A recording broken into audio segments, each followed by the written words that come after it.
It must be said I enjoy the finer things in life. For instance, fine bone china, like this. The English are famous for the quality of their china, and among English manufacturers, none surpass the firm of Royal Doulton. I'm going to England now to find out more about the history of this prestigious firm.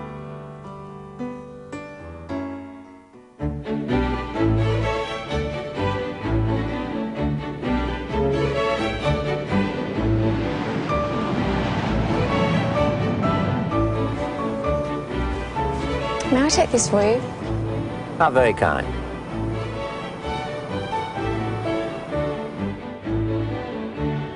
Good afternoon, ladies and gentlemen.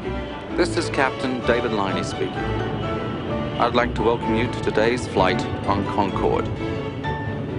We'll be cruising at an altitude of 58,000 feet, which for those of you interested is twice the height of Mount Everest.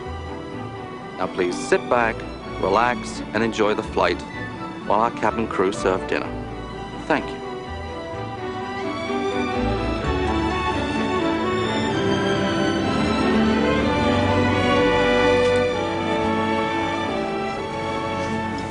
Thank you.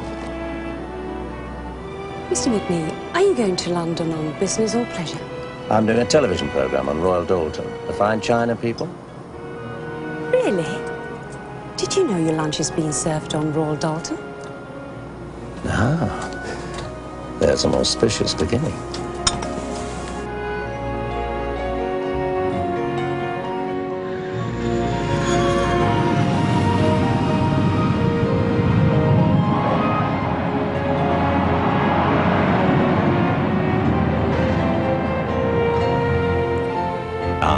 We're coming into the terminal, and here I am, back again in London. You know, I never tire of London. What a remarkable city. I've known it in the Blitz, when fires blazed in its heart. On sparkling opening nights in the West End, and during an endless party called the 60s. Over half a century. Well, Royal Doulton's been here considerably longer.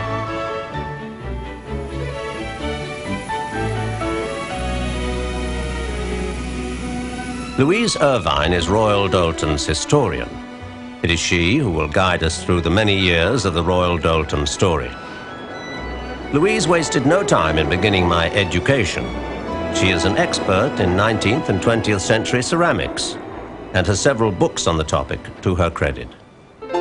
As dusk fell over London that fine spring day, and the marquee lights of the West End theatres came on, I couldn't help but recall earlier times when my company of players took the stage here. In 1941. Little Women, I think it was. Bright and early next morning, our car threaded its way through the traffic. It was good to be back, to enjoy the familiar London scenes I knew so well.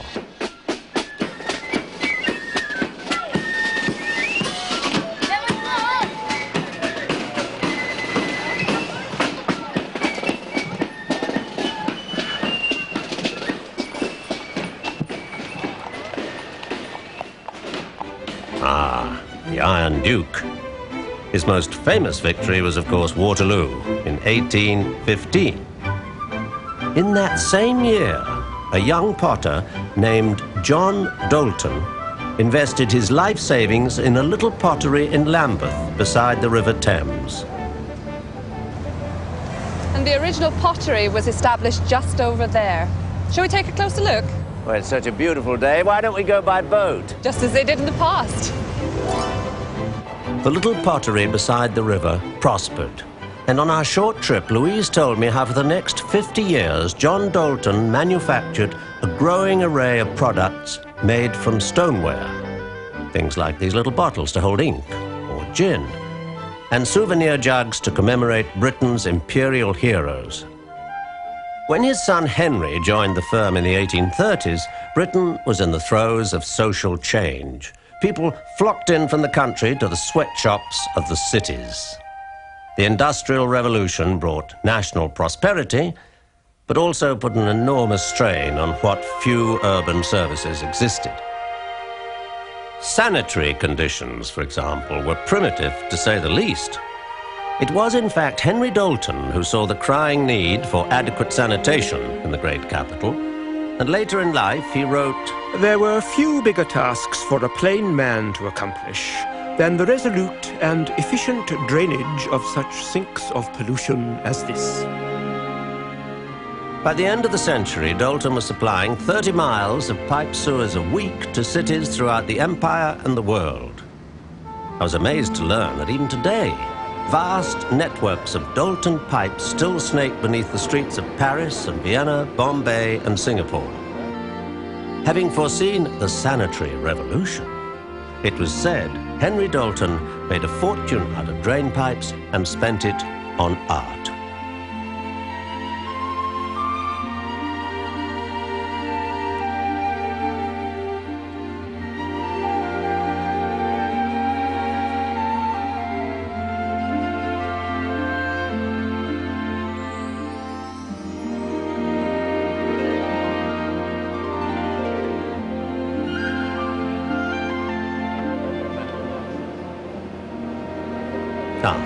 Here we are at the Lambeth shore.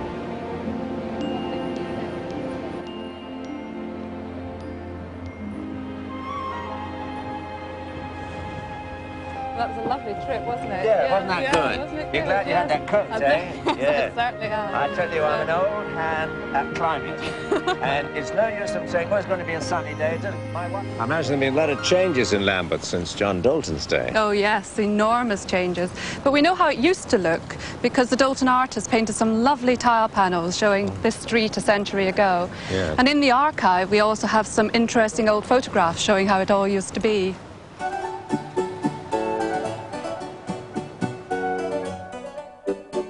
At the great exhibitions of the late Victorian period, in London and Paris and Philadelphia, Henry Doulton's experiments in art pottery attracted a lot of attention.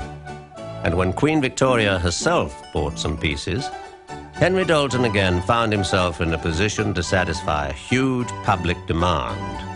He set up an art studio in Lambeth to handle the production of art, or studio pottery as it was known. And this is the only remaining building from the original Lambeth potteries, the art studio.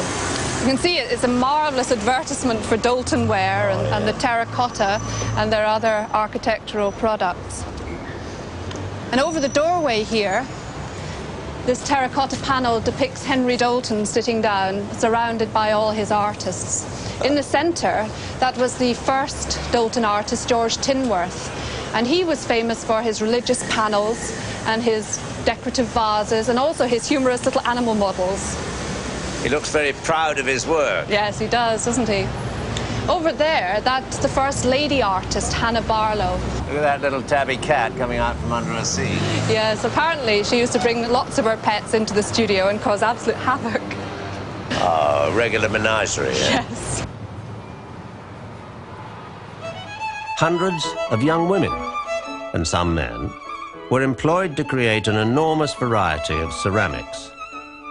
In doing this, Henry Doulton provided another public service, as opportunities for the employment of young single women were very limited. Recruiting young artists from the Lambeth School of Art and other sources, the Doulton studios flourished and began a long tradition of producing fine art pottery on a commercial scale. Doulton's female artists had a major hand in the success of the company. Some of them drew this highly detailed and rather handsome illuminated manuscript and presented it to Henry Doulton. 229 women artists and assistants signed it. It was their way of thanking him for originating an occupation at once interesting and elevating to so large a number of our sex. We also desire to record our very high appreciation of the arrangements made for our comfort and convenience. The lady artists also excelled in the art of faience painting.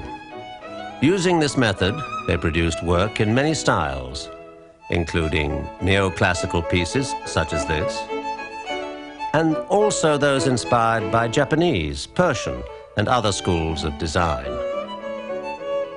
One faience piece still holds the record as the largest vase ever made by Doulton. This Colossus was made for an Indian prince, and in 1986 sold at auction in London for nearly £32,000. The faience painters also created large tile murals for the decoration of buildings. These delightful scenes can still be seen in Queen Alexandra's house in Kensington, a residence for young female students.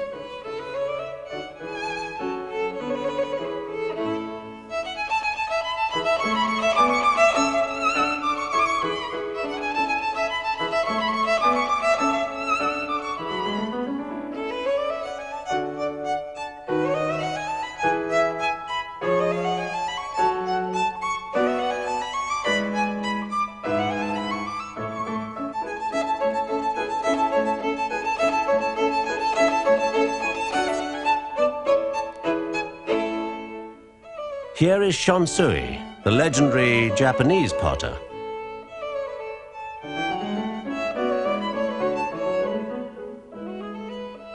And this represents Della Robbia, the Florentine sculptor at work on a mural of his own. By the turn of the century, Doulton had become a major supplier of tiles and other architectural ceramics, and in 1939 these decorative materials were used to build their splendid new headquarters building on the banks of the Thames. Until the 1970s, the name Doulton was synonymous with Lambeth. But like all things, progress caught up with the Lambeth potteries, and Doulton House, flagship of the company, was demolished. Only a dramatic last-minute rescue bid saved the magnificent frieze which decorated the front of the building.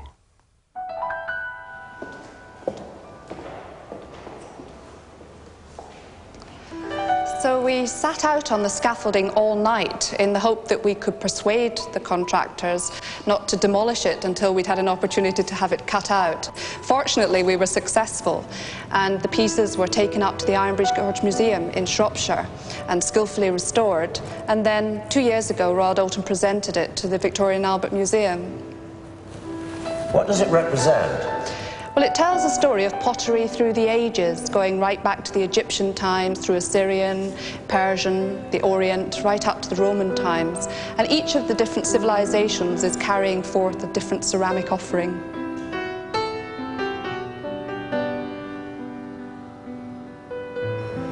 Does the Victoria and Albert have any other Doulton pieces? Oh yes, they have about 150 Doulton pieces. Shall we ask Jennifer Opie, one of the curators of ceramics, to show us some more? Yes, let's do it.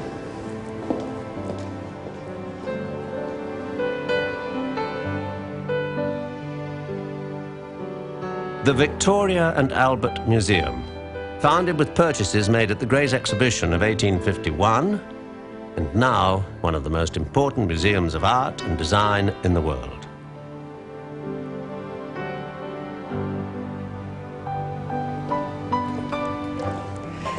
Jennifer, would you explain to Patrick the significance of some of these Doulton pieces? Well, some of the earliest pieces that we bought from Doulton were shown in the 1871 exhibition, which is an extremely important one for us. This cabinet here, with the George Tinworth panels in it, for instance, was bought from that exhibition. We bought a lot from Doulton. We have quite a lot in the museum. Naturally, Doulton has international significance, which is of interest to us anyway as a major museum. It also has local interest because the first part of Doulton was founded just down the road from here at Lambeth. And this naturally makes it a local pottery as well, as far as we're concerned. It's an endlessly fascinating subject, isn't it? I'm just beginning to realize the care and craftsmanship and inspiration that go into these immensely varied pieces. Well, shall we continue your education? Why not? Goodbye and thank you. Thank you. As we left the Victoria and Albert Museum and strolled down busy London streets, the ghost of Doulton past accompanied us still. We even came across a Doulton sewer pipe uncovered during some building work. And here, by the embankment, the Savoy Hotel. It too was the Doulton story. And over here is the famous Savoy Hotel, which is completely clad in Doulton architectural ceramics. You know, I've been there many times. I love it. Probably go there tonight, and I didn't know that about Royal Doulton. Well, I'll look carefully. Can have a closer look now. We approached Cleopatra's Needle, a place on the Thames I was very familiar with. As we paused, I must admit I was lost for a moment, gazing at the southern sky, standing in the exact same spot from where I watched the start of the London Blitz in that desperate summer of 1940.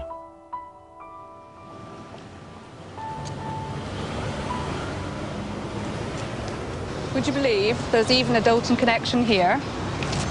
My goodness, now I wonder where that is. It's actually underneath where we're standing, because there's a time capsule dating from 1878 when the Needle was erected. And inside there's a portrait of Queen Victoria, a copy of Bradshaw's Railway Guide, photographs of 12 pretty women, and a selection of Doulton jars. Goodness me. Ah, there's my driver. As I said goodbye, Louise told me about one Doulton piece that wouldn't fit under Cleopatra's Needle. Harrods, perhaps the most famous store in the world. Its exterior is built entirely of Doulton terracotta panels, everything from the statues on the roof to the vast expanses of moulded cladding.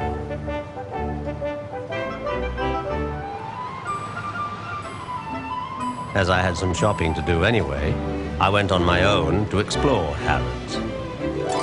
Stuart Gates, Group Sales and Merchandise Executive, kindly showed me around, pointing out the Doulton tile panels that decorate the food halls.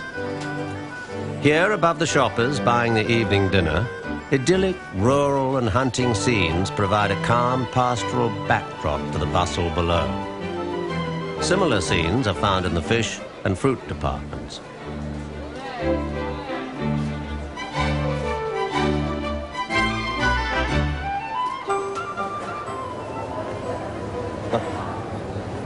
Thank you, Stuart, for showing me around. My pleasure, Mr. Macnee. Where are you off to now? Well, all this food has made me hungry. I'm putting on the Ritz.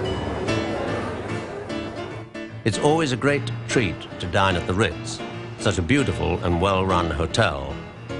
I knew their charming and efficient manager, David Hopkins, would be there to greet me.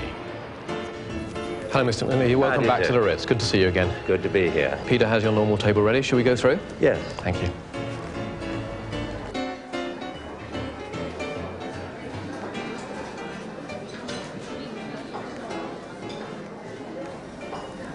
Now, don't tell me.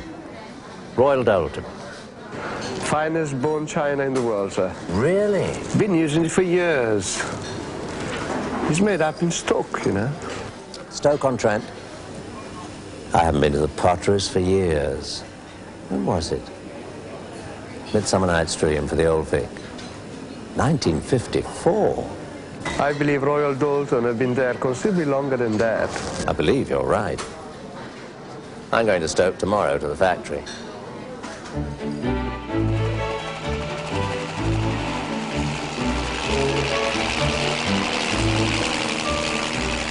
Stoke-on-Trent in the county of Staffordshire, about 150 miles north of London, is where we are heading. Below the beautiful rolling countryside, dotted with churches and castles, small villages and large estates with their formal English gardens. We are looking for the River Trent that will lead us to Stoke and the Staffordshire potteries. They have been rightly famous for their earthenware and bone china for more than 2 centuries. This is the home of Spode, Minton, Wedgwood, and Royal Doulton, legendary names in the pottery world. It was here in 1877 that Henry Doulton came to expand his company and establish what has become the leading bone china manufacturing operation in the world. Stoke did not always appear as this neat, well-kept and clean-looking town set in the gentle English countryside. When these huge kilns fired up here 100 years ago, the air became black with coal smoke. You wouldn't have been able to see your hand in front of your face, both of which would have been equally black from the incessant sooty output of the potteries. Below are the intricate network of roads, canals and railways that allowed Royal Doulton and the other potteries to take their wares to market, and also bring in the china clay and other raw materials from the West Country. Stoke is actually made up of 6 distinct towns, which originally were quite separate from one another. Each had their own characteristic expertise and techniques in producing different types and qualities of pottery. Henry Doulton came to Burslem, known as the mother town of the Staffordshire potteries, and bought the Nile Street pottery. And appointing the then young 23-year-old John Bailey as his manager, and giving him simple yet deceptively shrewd instructions. There are 3 things that go to make a success of a firm. These are, first, quality of output, and secondly, prompt execution of orders, and thirdly, price. And always in that order. You can get a good price for a fine thing more easily than you can get a poor price for a bad thing. Besides, the one does you good, the other does you a lot of harm. Bailey took Henry Doulton's advice and direction to heart, and assisted by his art director John Slater, gathered together a distinguished group of gifted young artists.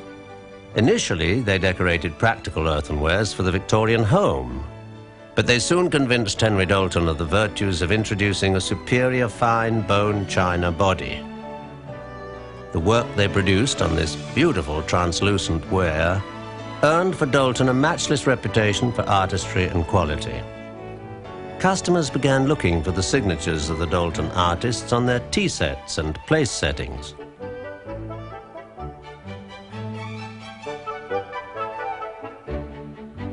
Now, pieces signed by people like Slater, Kernock, Wilson, and Birbeck command premium prices at auction.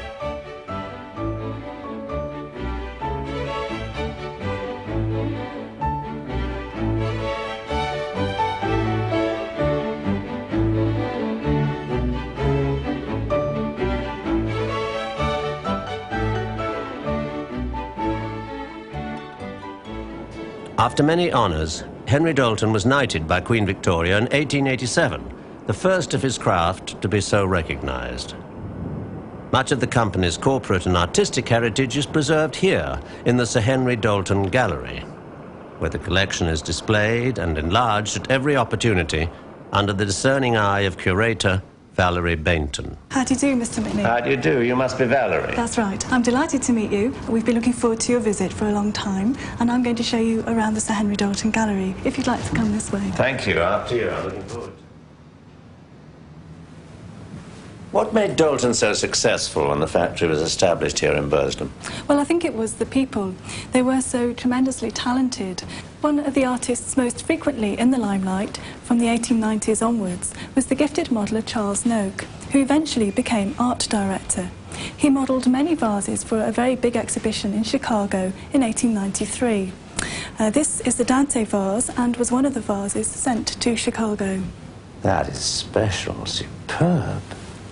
Yes, and it is very beautiful, and the amount of work that has gone into creating it is quite incredible.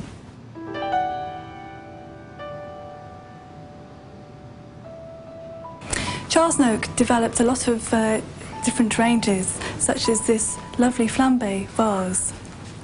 It is a unique glaze which we still make today. That is marvellous. He also introduced other popular ranges, such as the Ceres ware and Kingsware. Bunnykins. That's right. My son had an egg cup just like that, 44 years ago. Really? Well, Bunnykins was introduced well over 50 years ago, and several pieces here have an interesting story. The teapot is very rare. It was only made for a few years at the end of the 1930s, and the plate was made to commemorate the visit of the Princess of Wales to the factory in 1984.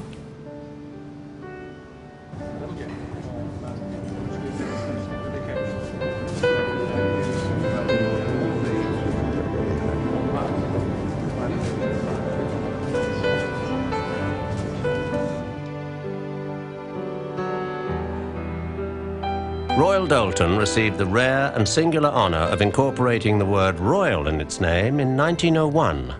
when King Edward VII granted not only this right, but also the first royal warrant as manufacturers of bone china for the royal households. This rare film footage records the royal visit of 1913.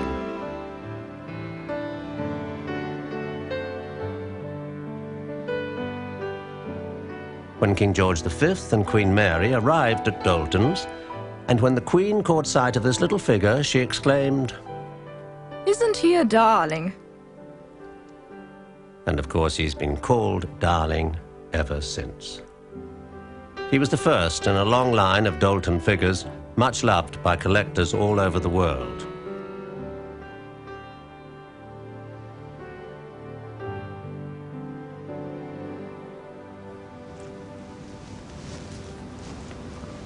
What an amazing selection. They're very colourful. Anthea, Sybil, Cynthia, Priscilla. What charming names. Aren't they lovely? Well, these figures all date from the 1930s.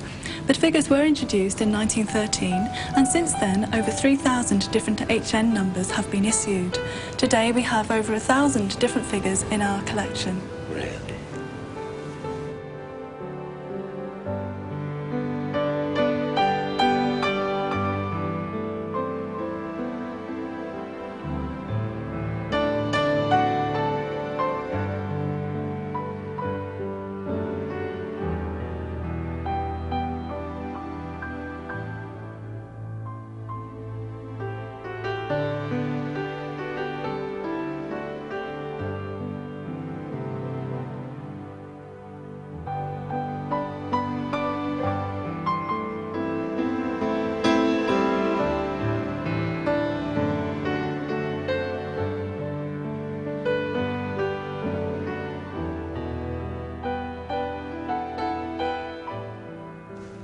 What's this? What's this plate? Well, that's an interesting plate. It's one of 3 which went on the space shuttle Discovery. I see. You mean that very plate went up in space? That's right. It went around the world 96 times. Royal Doulton was asked to provide 3 plates because we had supplied the tableware for Captain Scott's ship to the Antarctic back in 1901. We sent 3 plates up and 3 came down. One is now in the Smithsonian Institute in Washington, one is on Captain Scott's ship, the Discovery, here in this country, and the third is safe and sound back in the Sir Henry Doulton Gallery.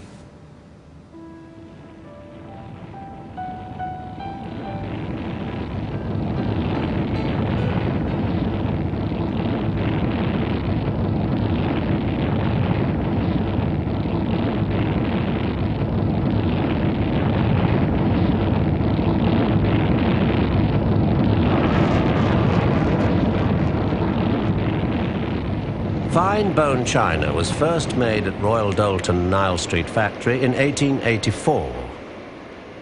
I was guided through the present-day factory by Alan Hansbury and was amazed to see how contemporary technology and age-old skills have been combined to produce the finest of English china.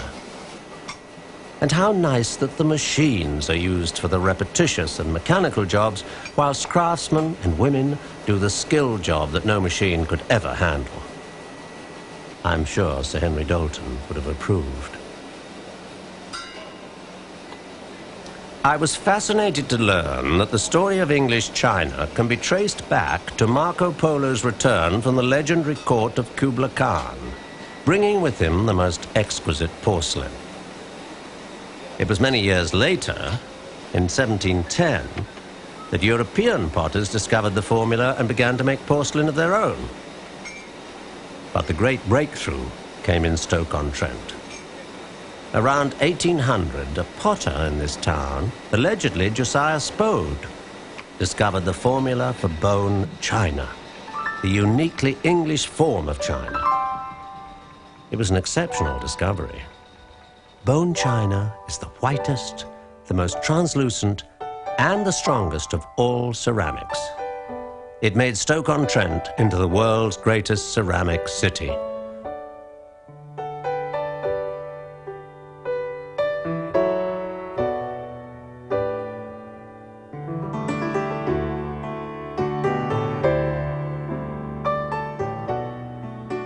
Today, in this clean and modern factory, I was impressed by the amount of time given to every piece, and by the teamwork, the sheer number of skills needed to make a single cup or dish.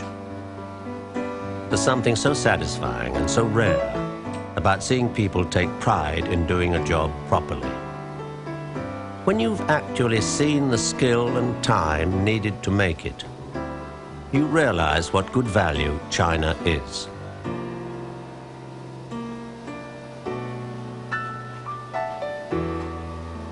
It was then on to the figure section, where Royal Doulton figures are still made in the traditional way.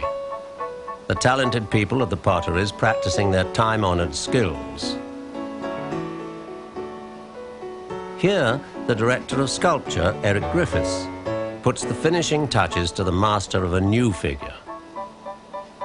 And now the clay sculpture is passed to the factory's team of master craftsmen and women. Here is the mold maker producing the plaster of Paris molds for the caster who uses liquid clay. He calls it slip to cast the parts of the figure. He removes them from the mold to be trimmed and then assembled and smoothed to make the finished piece ready for glazing and firing. And each one fired at least 3 times. We've got some interesting products here on the right, Patrick. The Gainsborough Lady series, the Countess Hal. As you can see, Dennis has painted the face there. Very good detail, highly skilled job. The potter, been in the range quite a number of years now. And here we can see Keith doing the final part of his tracing in on the eye detail. And we lingered long in the figure painting section, marveling at the artist's expertise. Watching this woman making these delicate flowers, and this man bringing the old balloon cellar to life.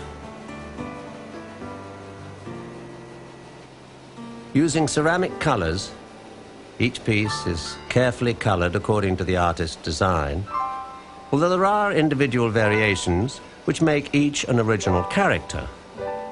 There. Isn't she beautiful? And now nearly ready for delivery to Royal Doulton customers worldwide.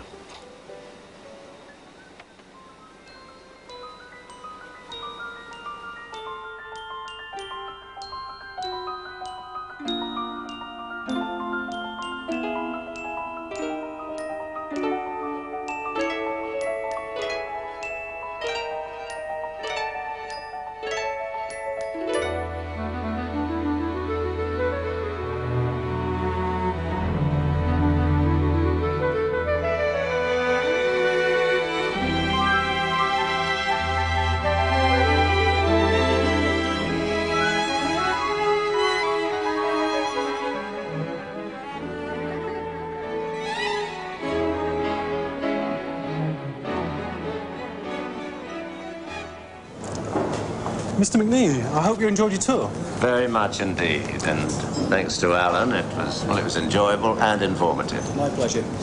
Well, I hope you enjoy this small souvenir. Oh, that's very handsome. Hey, reminds me of someone. Thank you. Do you have time for a drink, by the way, before you have to be off? I always have time for a drink. What were you going to suggest? Well, I'd be delighted to show you our local pub. We can see a lot more of these character jugs in a really appropriate setting. Oh, thanks again, Alan. Right. Bye-bye, Alan.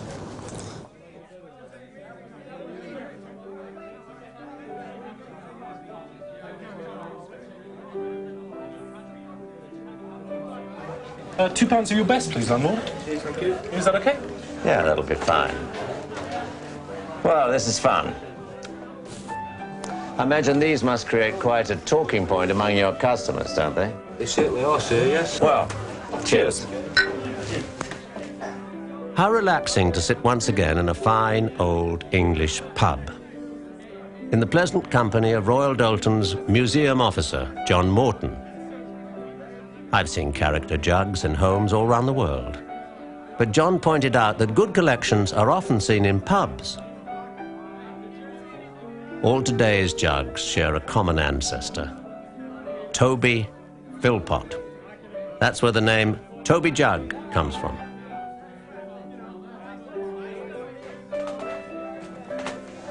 You can find Royal Doulton character and Toby jugs like this in pubs all around the country. Well, it certainly creates a jovial atmosphere. Well, yes, they've been a long time associated with pubs, really, since the 18th century. And it was Charles Noak earlier this century who decided to revive the tradition. Well, here's to Charles Noak. Oh, absolutely. God bless him. All too soon, it's time to be off. Well, got a train to catch. John, goodbye, and thank you very much. It's a pleasure. Bye-bye. Bye-bye. On my arrival back in London, my car, with driver David Bennett, was there with Louise Irvine to greet me. And on our drive to the hotel, Louise told me about the plans made for the next day, my last day of discovery for the Royal Doulton story. Starting first thing in the morning with a visit to Royal Doulton's London Gallery in fashionable Piccadilly.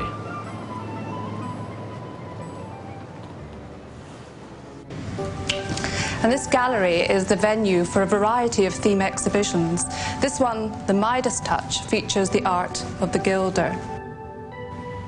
The talents of the gilder were often used to complement the paintings by the Burslem studio artist, and the art director, John Slater, experimented with a number of different techniques using golden traceries of flowers and arabesques. Magical. And this is Princess Badoura, the most prestigious figure in Royal Doulton's current collection.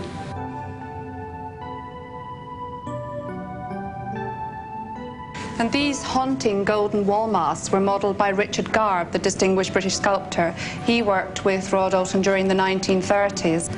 And these pieces here are by the Lambeth and Burslem studio artists. They're experimenting in golden effects on earthenware and stoneware. That is radiant. And this display, this is entitled "The Streets of London Are Paved with Gold," and it shows a selection of Royal Doulton characters from the streets of London who work and live in the capital city. Ah, there's my city gent. Yes, he's particularly popular with collectors. Mostly British? No, not just British, from all over the world. In fact, we have many thousands of collectors in the United States, Canada, Australia, New Zealand, and there's an international collectors club that keeps them informed about what's happening in the Doulton world. In fact, our honorary president, Michael Doulton, is here today. Would you like me to introduce you? Yes, very much, thank you.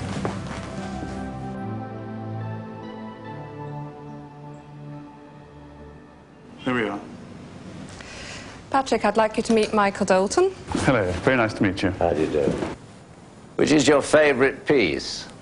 Or do you like them all? Well, for my dinnerware I have Royal Gold, and we have also some Royal Doulton figurines. One of them, my favourites, is Top of the Hill, and I have some older pieces as well, which I really enjoy and have a tremendous amount of pride in. Royal Doulton's got very collectible today. There's a very large auction coming up today in London, and a lot of Doulton pieces are for sale. One of the things that is for sale, which is quite interesting, is a large panel of old King Cole that came out of St Thomas's Hospital, which should go for some tremendous money. Is it close to here? Well, actually, it's just down the road here, in fact, and hopefully, if one hurries, one can be over there this afternoon to see it. Off we go. Phillips, one of the world's most respected auction houses. We arrived just in time for a quick preview of some of the over 400 Doulton pieces being offered for auction. Ah, there's old King Cole. Of course, he was one of a series of panels depicting nursery rhymes, fairy tales, made for children's wards all over the world. They went as far afield as Pune in India and Wellington in New Zealand, as well as here in London. How much do you think it'll fetch? Well, let's ask the expert here at Phillips. Mark, what do you think this panel will make? Well, the auction estimate is £6,000 to £8,000, but it's always very difficult to estimate what something's going to make on the day of the sale. What affects the price? Well, there's a variety of things, but we've got some 400-odd lots in the sale, a variety of which are shown over there. Shall we have a look? Yes, let's.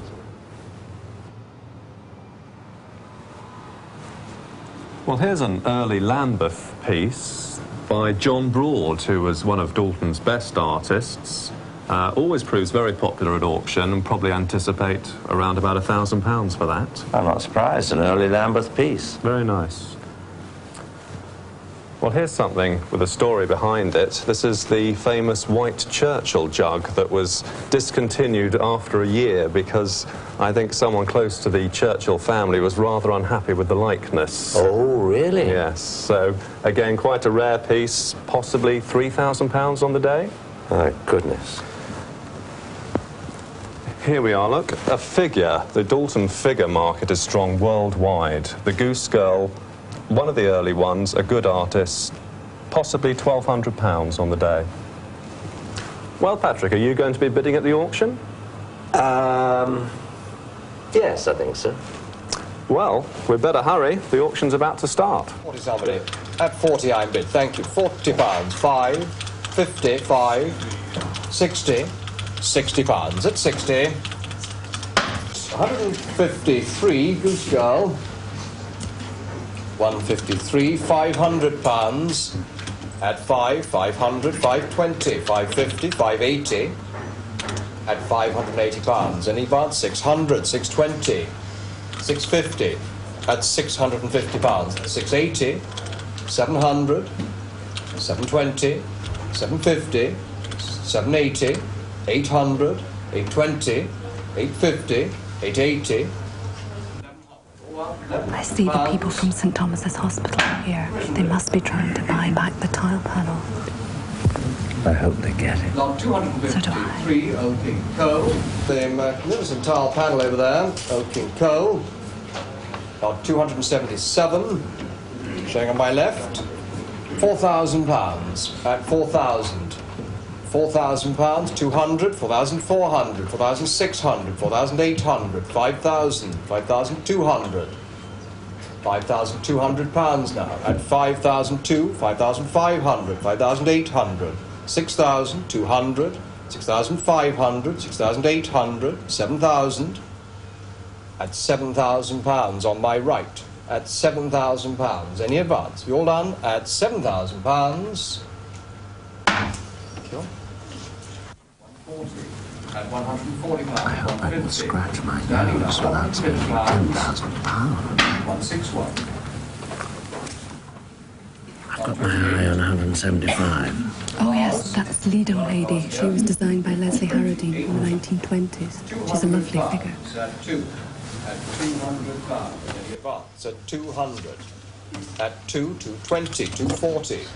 At £240. 130, 140, 150. At 150, 160. With me at £160. 160, 170, 180, 190, 200, and 20. Standing now at £220.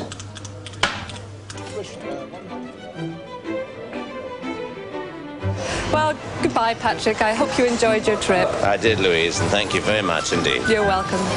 And don't forget, when you're back home in California, go and see the Harriman-Judd collection. It'll be my first visit.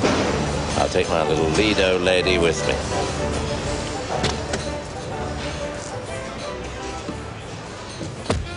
It's not in England, but here in California, in a private residence set deep in the Hollywood Hills, that the largest collection of Royal Doulton art and studio pottery can be found.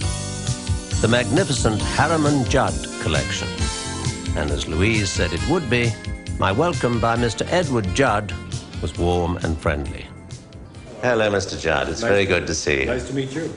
I've just been in England, and Louise tells me you have the best collection of Royal Doulton in the whole world. Nice of her to say that. And I got this little Lido lady. Can I put her down? Absolutely. Would you like to see my collection? Yes, please. Come right this way. Thank you. Everywhere in the house, displayed on every available service, filling every cabinet, and even overflowing into the refrigerator in the kitchen, is a huge and all-encompassing array of ceramics.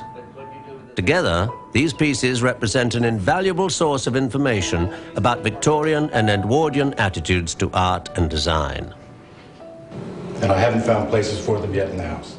We moved to the dining room, where we saw excellent examples of the flambe and other high-temperature glazed wares. This is some of it. And the one on the table is one of my favorites in this room. It's modeled after a Chinese ginger jar, and it's fantastic.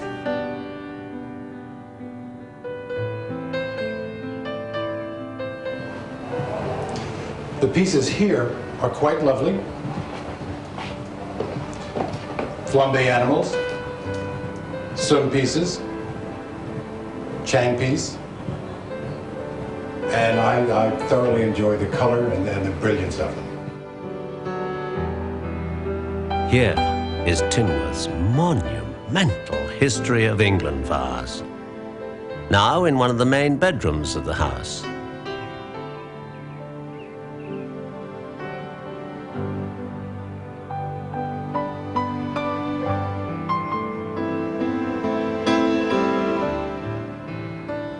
And here are some of the more delicate figures of the Art Deco period. Don't they look lovely, sunning by the pool? Some of my favorite pieces are in the living room. Butler, Pope, Marshall. These are lovely pieces. If you look at this one over here, it's probably the best piece that I own. It's by Mark Marshall. It's been in many exhibitions. Here are samples of all of the most famous Royal Doulton artists. Nothing rivals the Harriman-Judd collection. The sheer size of the collection is overwhelming.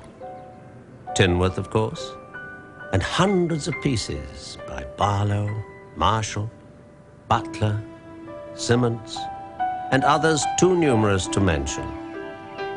A magnificent collection in an equally magnificent setting. A wonderful end to my voyage of discovery of Royal Doulton.